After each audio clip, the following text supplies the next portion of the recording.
যশোরে ঘুষ নেওয়ার অভিযোগে গ্রেফতার জেলা প্রাথমিক শিক্ষা অফিসার আশরাফুল আলমকে কারাগারে পাঠিয়েছে আদালত। দুপুরে অভিযুক্তের জামিন আবেদন নামঞ্জুর করে তাকে জেল হাজতে পাঠানোর নির্দেশ দেন আদালত।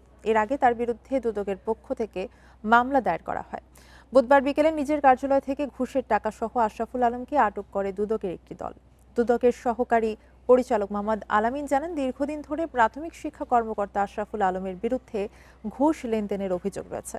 গোপন খবরে দুদকের একটি টিম শিক্ষা অফিসে অভিযান চালায়। পরে সেখান থেকে ঘুষের 1,20,000 টাকা সহ তাকে আটক করা হয়। প্রাথমিক জিজ্ঞাসাবাদে জানা গেছে, শিক্ষা অফিসের অবসরপ্রাপ্ত এক কর্মচারীর পেনশনের টাকা তোলার বিষয়ে এই ঘুষ লেনদেন হয়েছিল।